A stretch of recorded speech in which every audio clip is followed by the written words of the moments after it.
예, 오늘 이제 계시록 9장 이번 주에 이제 마칠 거예요. 그런데 오늘하고 다음 금요일하고 이렇게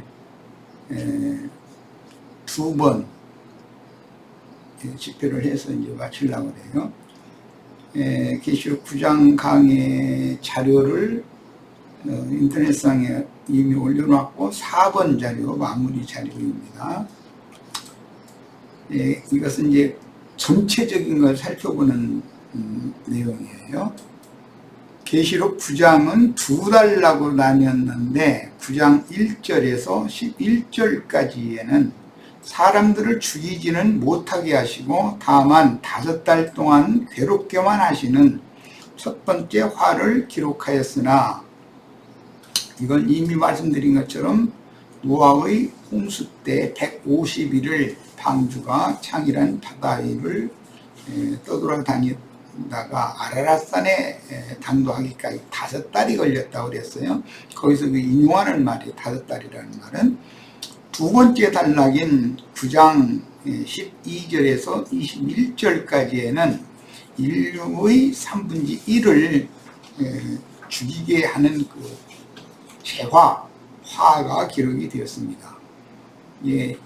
독수리들이 화를 외치는 화는 화 세 가지가 있는데 9장에 2가지의 화가 있는 거죠. 그리고 이제 11장에 가면 마지막 화 내용이 나옵니다. 자, 계시록 9장의 5째 나팔은 육족 이스라엘 12지파의 입맞지 아니한 자들에 대한 징벌이며, 6째 나팔인 이방교회에 대한 마지막 추수 시작을 알리는 나팔로서 독수리가 선하는 세 나팔 중의 2나팔 내용이 계시록 9장에 기록이 되어 있습니다. 계시록 9장은 황충 군대 귀신, 메뚜기 군대 귀신 이야기죠. 그런데 그 황충들은 마병대라고 그랬고, 그 말 탄 자들이 있고, 말 탄 자들은 마병대의 머리라 이렇게 표현이 되어 있어요. 그리고 그 말의 꼬리에서 또 그 꼬리는 뱀 같다 그랬고, 꼬리에서 또 머리가 나와서 세 가지의 불과 연기와 유황이라고 하는 것으로 괴롭게도 하고 사람을 죽이기도 하고 한다 이렇게 표현을 했는데, 무저갱에서 올라온 메뚜기 황충 군대 귀신들은 계시록 11장에 가보면 무저갱에서 짐승들이 올라온다 이렇게 표현이 됐고, 짐승들이 증인들을 죽이는 내용으로 이렇게 되었으며, 13장에서는 바다에서 올라오는 짐승, 땅에서 올라오는 짐승 이렇게 이제 앞으로 그 황충 군대 귀신을 짐승들이다 이렇게 표현을 했어요. 그리고 계시록 이제 12장에는 미카엘의 군대와 용의 군대가 하늘에서 전쟁을 하는 것으로 이렇게 표현이 되었어요. 그리고 계시록 19장에 가면 백마를 타고 앞서가시는 군대 장관 뒤따르는 흰옷 입은 군대가 있고, 그 다음에 원수의 군대가 있어서 두 군대 사이에 전쟁이 치러지는데 전부 입에서 나오는 말로 하는 전쟁이다 라고 기록이 되어 있고, 원수의 군대는 흰옷 입고 백마를 타고 앞서가시는 군대 장관의 군대에 의해서 대멸당함으로 모든 성경에 나타나는 전쟁사가 이제 종결되는 내용으로 되어 있어요. 그러니까 앞으로는 이제 짐승에 관한 말씀을 많이 나눌 수밖에 없어요. 그런데 9장에서는 이게 다 황충 군대 귀신 들린 자들, 황충 군마를 탄 자들의 그 우두머리들, 지도자들이라는 말이죠. 그런 자들에 대해서 암호화된 이런 언어를 사용해서 2가지의 화가 계시록 9장에 기록이 된 거예요. 계시록을 해석하기 위해서는 구약성경 전권을 다 이해를 할 수가 있어야 됩니다. 구약성경에 나오는 성경의 흐름, 또 성경에 함께하신 그런 은어들, 이런 것들을 잘 이해를 하는 것이 참 필요한데, 이제 짐승 이야기는 지금 오늘은 이제 황충군대 이야기를 하는 이야기고, 황충 군마를 탄 탄자들, 황충군대의 머리들, 그들이 이제 앞으로는 짐승, 부조경에서 올라온 짐승으로 이렇게 표현이 되기 때문에 왜 사람인데 짐승이라고 표현을 했을까? 이것은 다니엘서에 이제 해답이 있습니다. 큰 바다에서 태풍이 몰려들고 그 태풍과 함께 큰 짐승 넷이 올라왔다 그랬는데, 그들은 하나님의 나라를 박해하고 괴롭게 하는 짐승들이었었죠. 그런데 그 네 짐승들은 특히 이제 다니엘이 바벨론에 사로잡혀간 상태에서 계시를 받을 그때 당시는 느부갓네살 왕을 첫 번째 짐승이라고 했고, 느부갓네살 왕이 짐승의 마음을 받았다 이렇게 표현이 됐어요. 사람의 마음 같지 않고 짐승의 마음을 받았다 이런 표현이 되어 있어요. 이것은 사람의 마음을 받았다라는 말은 창세기 2장 7절에서 흙으로 사람을 빚으신 후에 그 코에 생기를 불어넣으면 산혼이 되는데, 그게 이제 창세기 1장 26절로 28절 사이에 나오는 하나님의 복을 받은 사람인 그리스도의 마음을 받는 것을 상징한 것이죠. 사람의 마음을 받는다는 건. 그런데 짐승의 마음을 받는다는 건 그 여섯째 날 사람을 창조하시기 전에 짐승들을 지어놨어요. 그러니까 짐승들은 특징이 뭐냐면 이성이 없는 거예요. 양심의 그 기능이 없는 거죠. 그러니까 짐승의 마음을 받았다는 건 죽은 양심, 영적으로 죽은 사람이 육체의 각색 정욕들과 혈기, 그 다음에 육적 지혜와 육적 지식, 이런 것들을 받아들이는 것. 이게 짐승의 마음을 받는다는 것은 들짐승 중에서 가장 간교한 뱀을 통해서 선악을 알게 하는 나무 실과를 따먹는 것을 실현화하는 말씀이에요. 그러니까 선악을 알게 하는 나무 실과를 따먹으면 사람들이 짐승의 마음을 갖는 거죠. 하나님의 신의 지혜와 지식을 얻는 것이 아니라 뱀의 지혜와 마귀의 그 지식을 얻어가지고, 세상 지혜와 세상 지식을 얻어가지고 그걸 통해서 많은 사람들에 군림하고 많은 사람들을 자기 휘하에 복종시키고, 그리고 또 라멕이나 니므롯, 그 다음에 뭐 바벨론, 아시리아의 그런 큰 군주 등으로 이제 나타나는, 그러니까 짐승의 마음을 받은 자들을 대표하는 소위 말하는 적그리스도들인 것이죠. 카인의 일에 행하는 자들은 전부 짐승의 마음을 받은 자들이에요.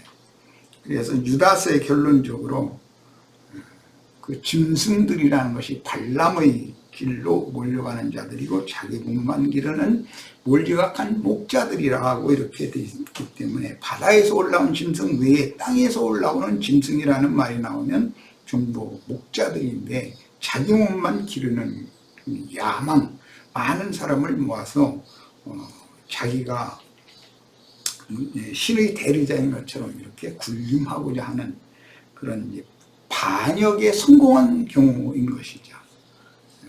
세상에서도 반역에 성공하지 못하면 죽임당하는 것이고, 성공하면 그거 왕이 되는 거잖아요. 한 가정에서도 아내와의 관계가 나빠져 가지고 어떤 다른 여자를 취할 때 그게 재혼에 성공하면 그 아무 문제가 없는데, 재혼에 성공하지 못하면 많은 문제를 이야기하죠. 발성이 나고 이런 것이죠.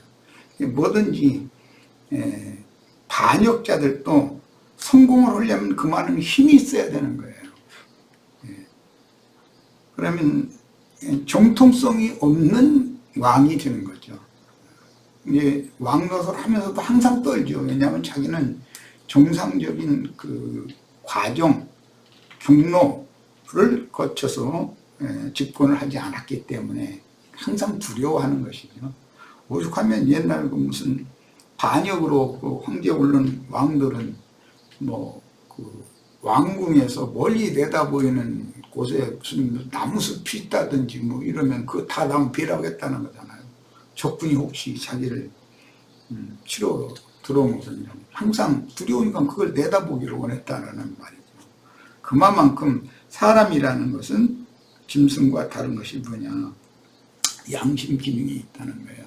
짐승의 마음을 받는다는 건 영이 죽은 상태로 육체의 각색 정욕들과 혈기 이런 것들을 그대로 그냥 표출하고 행해버리고자 하는 그런데 그 사람 행하고자 하려면 힘이 있어야 된다는 거죠. 그런데 오늘 계시록 9장에서는 황충 군대의 그 마병, 말을 탄 자들의 머리들이 그 권세가 있다 이랬으니까 힘이 있다는 뜻이에요. 그런 것을 전체적인 윤곽을 잘 이해를 해야 됩니다. 자, 그러나 다섯째 나팔 내용의 첫 번째 화가 지나갔지만 끝내 돌이키지 않는 완악한 자들을 여섯 번째 나팔의 내용인 두 번째 화를 통해서 교회 시대의 마지막 때에 살아서 그날을 맞은 사람들 중에 끝내 돌이키지 않는 이스라엘 민족이나 이방 세계에 살아남은 인류의 3분의 1을 죽이고 새영과 새마음을 부어주시는 큰 틀의 그림을 제시합니다. 지금 내가 뭐 한 10분 동안 여러 가지로 이렇게 종합적인 말씀을, 짐승에 관해서 말씀을 연계해서 말씀을 드렸어요. 지금 오늘 계시록 9장을 마무리하기 위해서 들어가는 말을 했던 이 내용을 마음에 우리 지혜들은 잘 담아두시고 계셔야 돼요. 그래야 앞으로 나가는 말씀을 이해할 수가 있기 때문이에요. 물론 일곱째 나팔의 내용 중에서 마지막 재앙인 세 번째 화는 모든 불신세계의 악인들을 불로 심판하여 죽이는 그림을 보여주는 말씀이니 바다에 불이 붙은 후에, 이건 이제 마지막 재앙이죠. 세 번째 화. 분기 중에 마지막 대접을 쏟아붓는 최후 심판에 관한 내용으로 되어 있습니다. 자, 계시록 이제 9장 13절로 21절 본문으로 들어갑니다. 여섯째 천사가 나팔을 불매 내가 들으니 하나님 앞 금제단 네 뿔에서 한 음성이 나서 나팔 가진 여섯째 천사에게 말하기를 큰 강 유브라데에 결박한 네 천사를 놓아주라 하매 네 천사가 놓였으니 그들은 그 년 월 일시에 이르러 사람 3분의 1을 죽이기로 준비된 자들이다. 이 두 번째 단락은 사람 3분의 1을 죽이기로 작정된 자들이 금강 유브라데 강가에 매여 있던 네 천사가 계시록 7장 1절에 나왔는데 그들은 바람을 불지 못하도록 이렇게 대기한 상태에 내어놔뒀다가 9장 여기 두 번째 단락에 왔을 때 그 네 천사를 놓아주라는 이제 허락이 떨어져요. 그러면 그들이 노연한다는 거예요. 그런 건 이제 그들이 바람을 일으키죠. 그 바람을 말이 뛰어나가는 걸로 이렇게 신속히 큰 힘을 가지고 뛰어나간다, 이제 이런 표현이기 때문에 뭐 이 바람 천사의 움직임이라는 건 세상 나라에서 피바람, 뭐 불바람, 뭐 또 어쨌든 어마어마한 인류의 삶에 어마어마한 피해를 입히는 그런 영들의 움직임, 악령들의 움직임을 상징적으로 표현할 때 바람천사들이 이렇게 온 천지 사방에 임의로 뛰어다니도록 허락받는 것으로 이게 이제 셈족이 사용하는 언어들입니다. 오늘은 지난번에는 4분의 1도 나왔고 이번에는 3분의 1, 또 5분의 1, 그 본물을 물으려거든 5분의 1을 더해야 물은다 등등. 이게 성경에는 그 암호 언어로 되어 있는 숫자 개념이 굉장히 많이 나와요. 그래서 이제 오늘은 그 숫자에 대해서도 좀 잠깐 언급을 안 할 수가 없어요. 상황이 이제 그러니까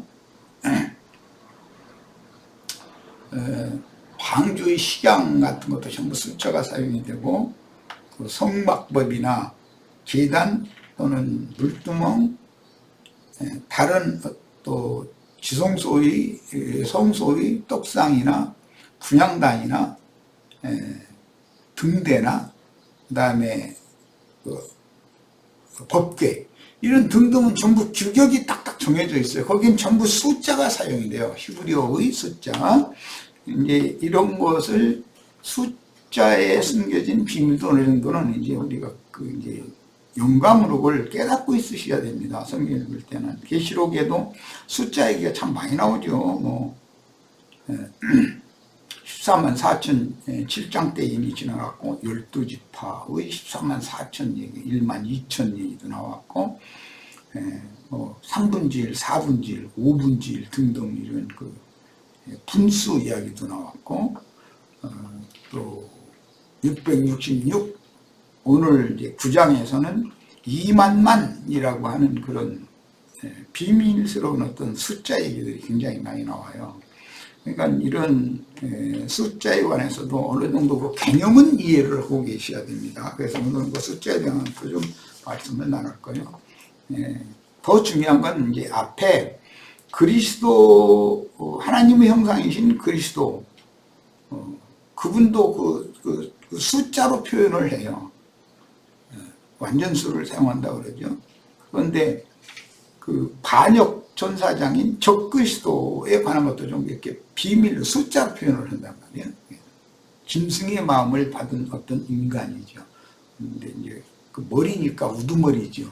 세상의 머리 없는, 오늘날은 뭐 미국 대통령, 뭐 중국의 뭐 주석이라고 그러나 이제 그런 사람들 등등을 짐승세대의 머리들이라 그러죠.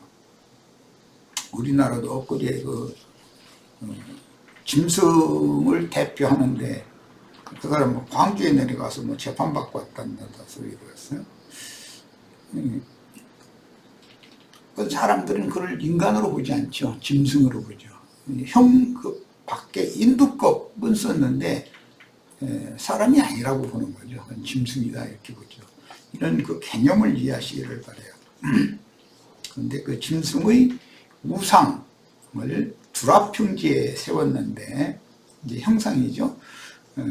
느부갓네살의 형상이에요. 그게. 그것을 두라평지에 세웠는데 66이라고 하는 그 6이라는 수가 이렇게 사용이 돼요. 이런 것이 이제 100이라고 하는 배수까지 사용이 된 건 666까지 된 것이고, 느부갓네살 짐승의 그 형상, 우상을 세워놓고 그 짐승 우상 앞에 모두 다 경배하게 할 때 다니엘과 친구들은 경배를 하지 않았다는 거잖아요. 그래가지고 이제 박해가 나와서 무슨 사자굴에 들어갔고 뭐 이제 여러 이야기들이 나오죠. 그런 성경 전권의 흐름을 다 이해를 해야 계시록에 나오는 이 집약적으로 그 은어들이 사용되고 있는 이치를 기본적으로 깨달아야 된다는 거예요. 자, 먼저 금제단은 계시록 5장 8절과 계시록 8장 3절 4절에 이미 나왔었고 설명을 이미 했어요. 금제단도 규격이 있죠. 당연히. 모든 성막 기구에는 규격이 정해져 있습니다. 그러니까 숫자가 당연히 사용이 되겠죠. 큰 강 유브라데 결박한 천사도 왜 뭐 100만 천사였다든지 뭐 1000만 천사였다든지 그렇게 되면 안 됩니까? 2억의 천사를 여기다 하면 안 되겠어요? 넷이라고 하는 수, 4라고 하는 수를 왜 사용했을까? 지금 성경에는 수에 관한 그 은어의 비밀이 굉장히 많이 나옵니다. 그 다음에 큰 강 유브라데나 애국의 하수 이런 것들은 하수라고 표현을 해요. 이것은 에덴 동산 중앙에서 발원되어 흐르는 생수의 근원이 되시는 그리스도의 영에서부터 나오는 그 영과 그분의 말씀을 말해요. 그 말씀의 흐름, 영을 먹고 마셔야 되는데 창수가 터지고 위에서 또 비가 지나치게 오고 두 물이 합해져 가지고 큰 물이 되어져서 이게 흘러가는 이런 것은 이제 세상의 조류 또는 세상의 유행이라는 거예요. 때를 따라 그게 있던 거예요. 요즘에는 지금 코로나라고 하는 온역이 지금 세상에 지금 유행하고 있잖아요. 이런 어떤 흐름이라는 것이 있는 거예요. 때에 따라서. 그런데 그런 흐름을 일러서 하수가 흘러간다 이렇게 표현을 해요. 그러니까 이거는 하수물을 마시면 다 죽는 거죠. 그런데 뭐 하늘에서 떨어진 별이 하나가 있다. 근데 그 떨어진 별이 동물을 샘물마다 이렇게 풀어가지고 사람들이 그거 먹으면 병에 걸리나 죽게 만드는 그런 역할을 하는 것으로, 이것도 언어잖아요. 표현이에요. 그러니까 떨어진 별은 이미 이사야 14장이나 에스겔 28장 등에서 암시를 해주는 바벨론 왕이나 두로 왕이나 이런 큰 당대의, 바벨론 왕은 군사적인 힘이 있었고 두로 왕은 무역을 통해서 돈을 많이 벌었기 때문에 그런 이제 돈의 힘이 있는 군주였죠. 그런 군주들은 전부 반역천사장이 그들을 통해서 역사한다는 거예요. 그러니까 성경이라는 건 전부 다 이와 같이 유일한 참 하나님, 진리와 생명이신 하나님, 그분을 대적하는 여러 가지의 거스르는 세력들을 지배하는 어떤 큰 군주, 사탄 마귀라고 그러는 이가 있다는 거예요. 그것과 전쟁을 하는 이야기예요. 이게 결국은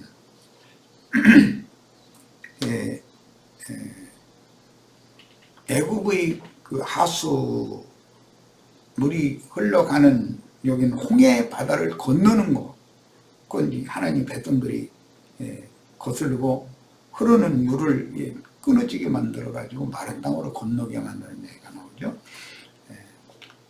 그런데 이제 최후로 세상의 종교적인 체계와 세상 정치 권력이 연합해서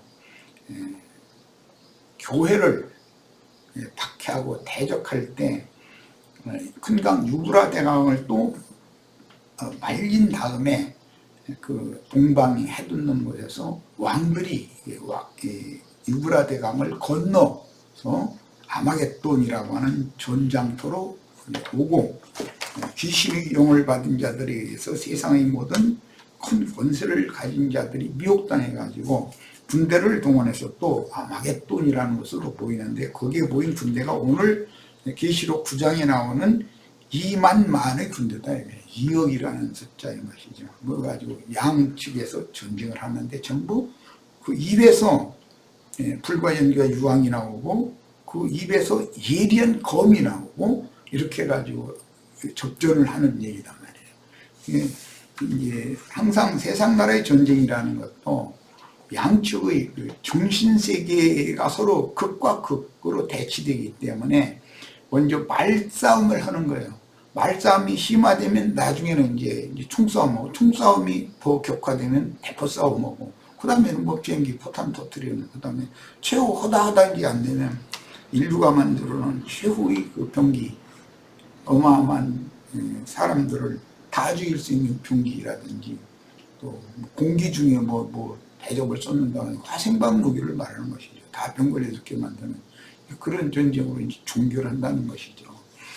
이것은 우리 성경에 예언이 되어 있는 내용을 내가 압축적으로 지금 말씀을 드리는 거예요. 자, 그 다음에 16절입니다. 마병대의 수는, 여기 이제 수 얘기가 나왔어요. 2만만이니, 그때 당시 이 계시록을 쓸 당시에는 수가 최대 수는 만이라는 수까지 알게 됐다는 걸 알 수가 있죠. 그 전에는 대부분 천수까지 많이 이제 인식을 하고 있었고, 그 전에는 뭐 0이라는 수 개념이 없었었어요. 히브리인들 속에서도 영을 보태야 기수에다가 영을 보태야 만수가 된다라는 것은 셈족이 어렴풋이 알고 있었다가 나중에 히브리인들이 이제 십진법이라는 것을 사용하게 됐을 때 만수라는 것, 0이라는 숫자를 발견하게 됐죠.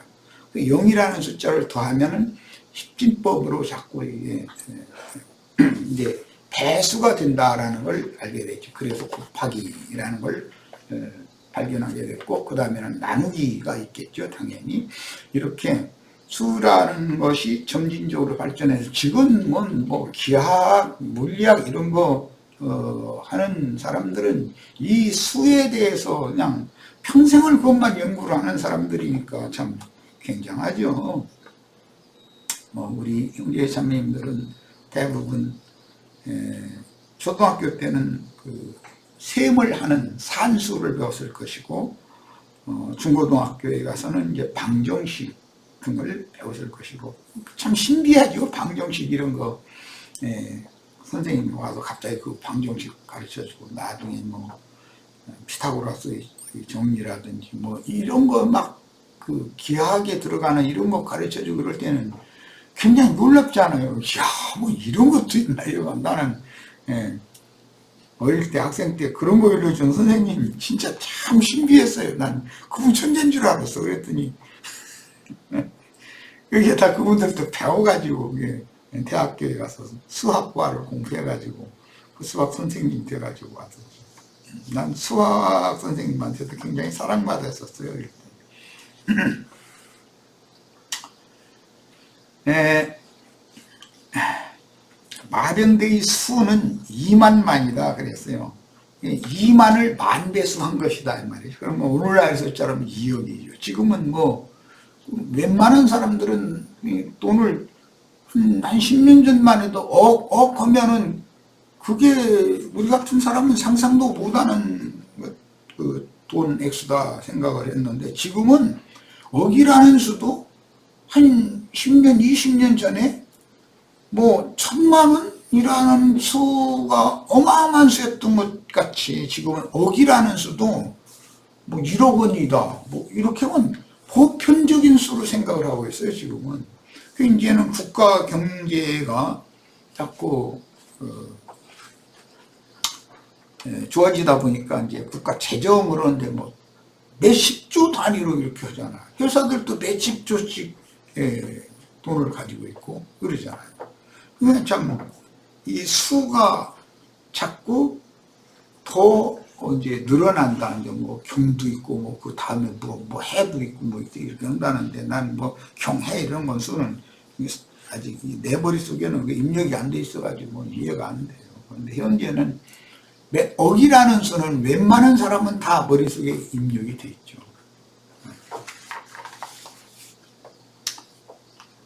옛날에는 뭐 백만장자다 해가지고 100만 불만 있으면은 어마어마한 이제 부를 가진 사람이라고 했는데, 지금은 100만 불 있는 사람은 부자도 아니에요. 그렇게 시대가 바꾸면 수가 자꾸 이렇게 그 0이라는 그 수가 하나씩 뒤에 더 붙여지는 그런 십진법이라고 그러죠. 이렇게 발전을 해간다는 걸 말씀드리는 거예요. 2만을 만배수하면 당연히 2억이 되는 거죠.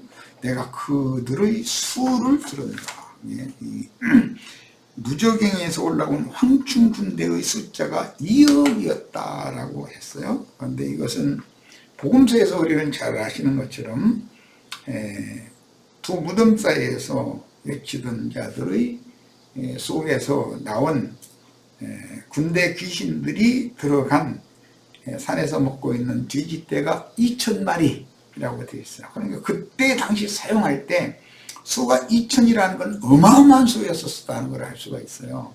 그런데 이 계시록을 쓸 때 이때 와서는 만수까지 되었고, 만수를 또 만으로 이렇게 곱하는 그런 것까지도 성경에 암호화되어진 숫자로 이렇게 기록이 되고 있다. 이 같은 환상 가운데 그 말들과 그 외 탄자들을 보니, 말들이라는 건 무적행에서 올라온 사실은 황충 메뚜기 군대 귀신들인데, 그 군대 귀신들이 말들로 형상화되어져서 나타났고 그 말 탐자들이 있어요. 그건 귀신과 하나가 된 거죠. 귀신들과. 말이라는 힘을 상징하는 거예요. 육체는 말이라고 설명을 하고 있어요. 근데 말은 힘이 있죠. 어제 마침 우리 이제 여호수아서 읽으면서 가나안 땅에 들어가면은 원수들이 가지고 있는 그 이제 마병대들의 그 군마의 말띠 그 힘줄을 전부 다 끊어버려라, 이렇게 이제 하나님 명령이 내렸어요.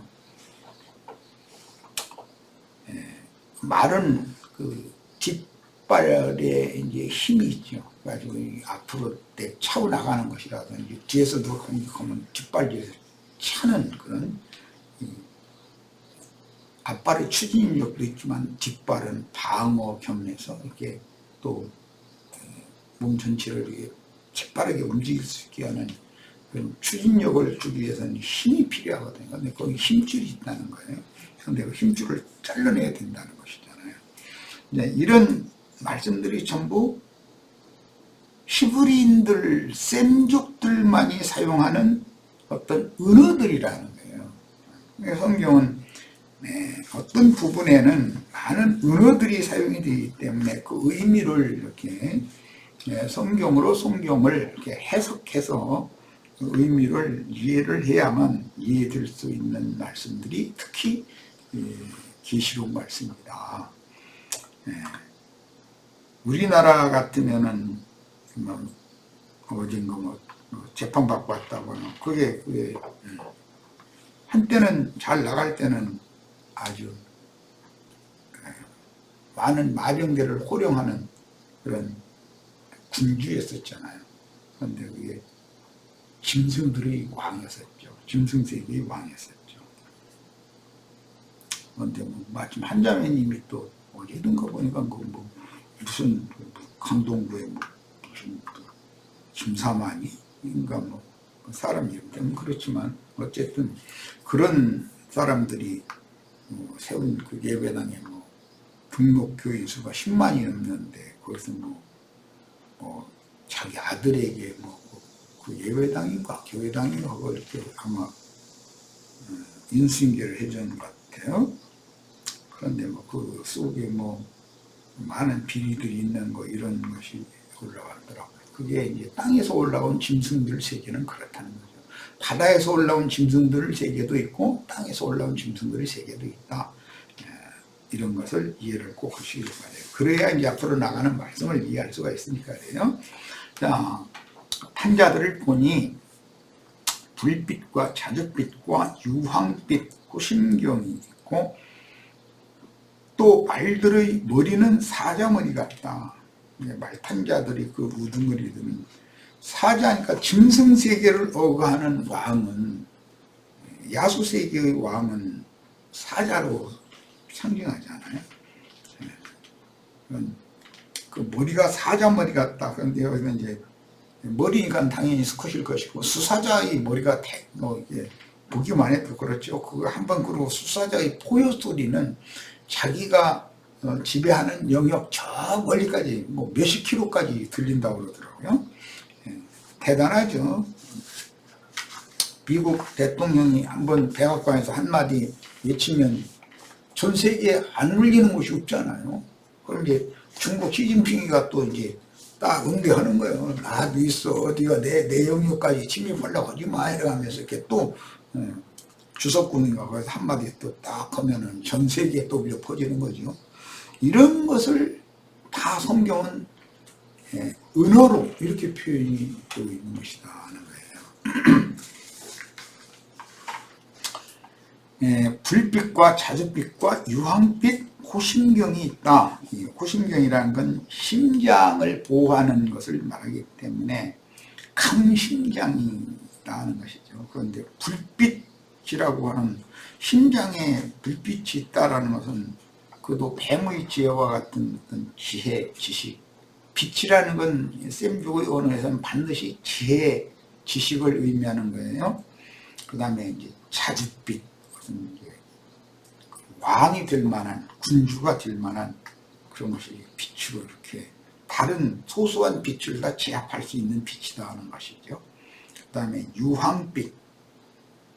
유황이라는 것은 이제 꺼지지 않는 태울 수 있는 재료를 의미하는 거기 때문에 육성을 사실은 이제 의미하는 건데, 유황 불못 뭐 이런 것들은 전부 육체의 욕심이라고 하는 것은 영원토록 태워줘도 꺼지지가 않아요. 이놈은 사라지는 듯 했다가 다시 또 일어나고, 유황이라는 건 유황불이라고 하면 그렇죠.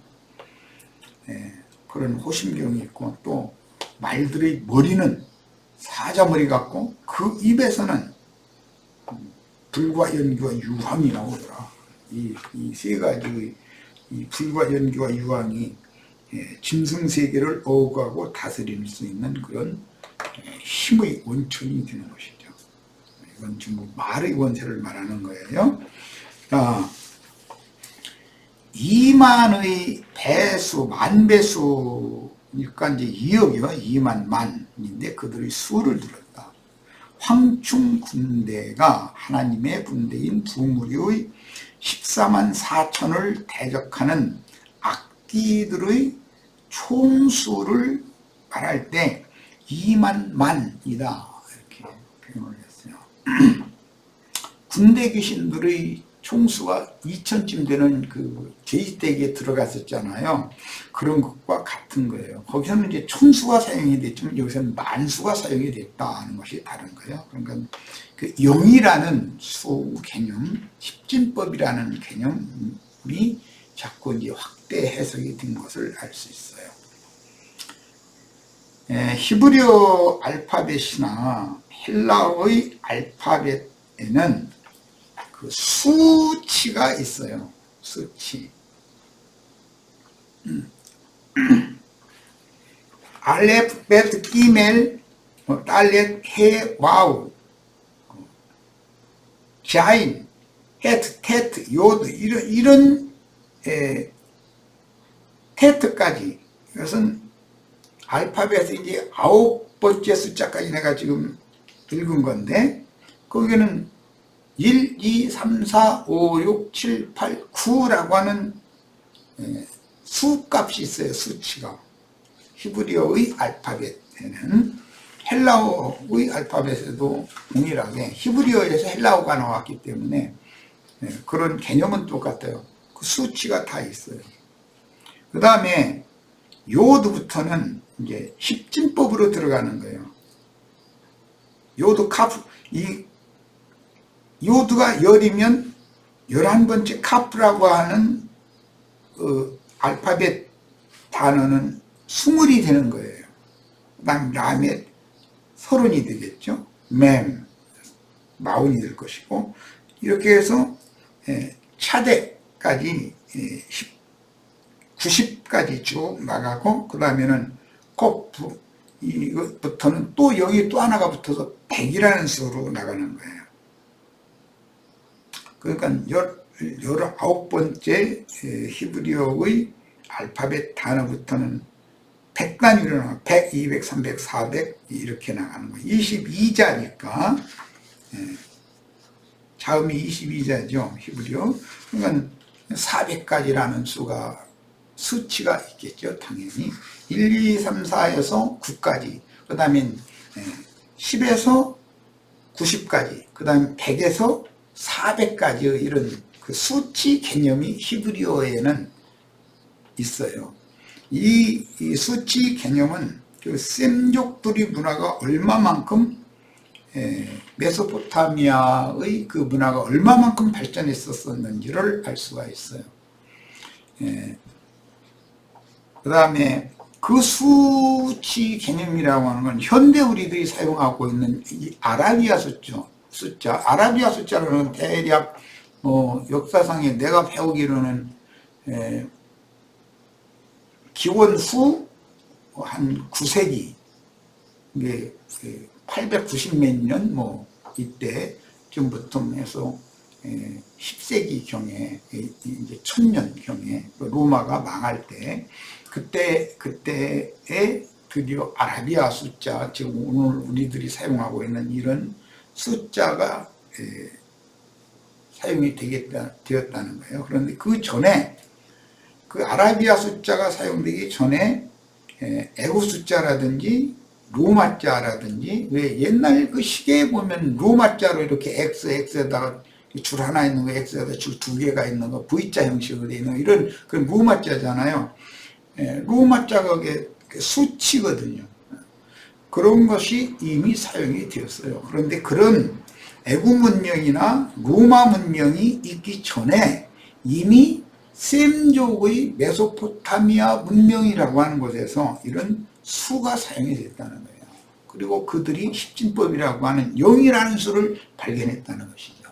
이게 참 그들의 그 지혜와 그들의 지식과, 그것은 아주 상고시대의 이야기인데, 셈족이라는 이야기는 아주 상고시대잖아요. 그런데 이미 그들은 이 수 개념을 알고 있었다 하는 거예요. 참 굉장한 사람들이죠. 그런데 이제 그런 것을 수학 선생님한테 내가 이제 중학교 때 이제 가르침을 받을 때 너무 신기했어요. 이야, 뭐 사람이라는 게, 그런데 그때 당시에는 이제 나를 가르치는 수학 선생님, 저분은 천재인가 보다. 어떻게 이런 걸 다 알았는지. 그때 당시 어린 마음에 그랬었죠. 점이 선이 되고, 선이 꺾여서 이제 각이 되고 등등, 이런 것도 그 수학 선생님한테 이제 그 어릴 때 배우는 것이거든요. 그런데 나중에 성경에 이런 것이 사용이 된다는 걸 보고 내가 깜짝 놀랐죠, 아주.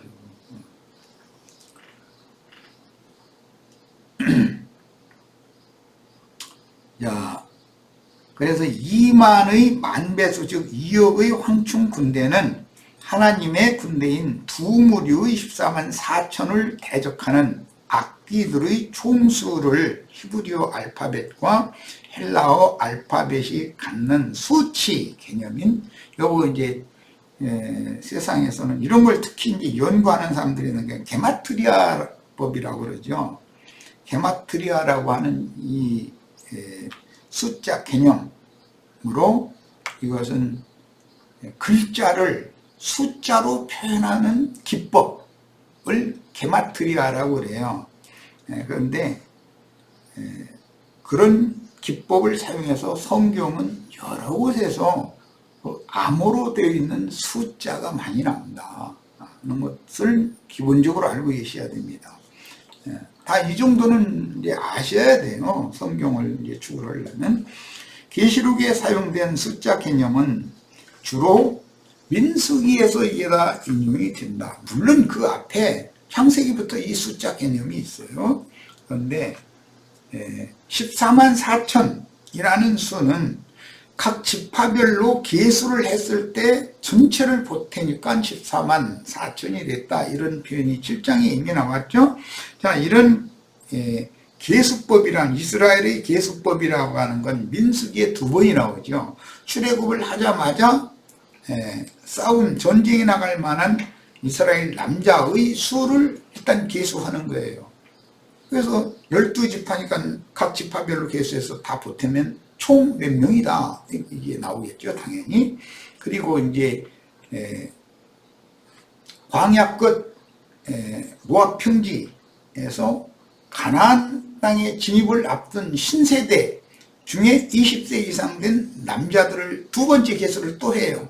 그들만이 이제 가나안 땅에 들어가는 거예요. 첫 번째 계수에 들어간 사람들은 광야의 동편 전쟁까지 참여를 하는 것이고, 광야의 서편 전쟁에는 신세대 중 20세 이상의 이스라엘의 군대가 계수가 되어져서 전쟁에 참여하는 내용이에요.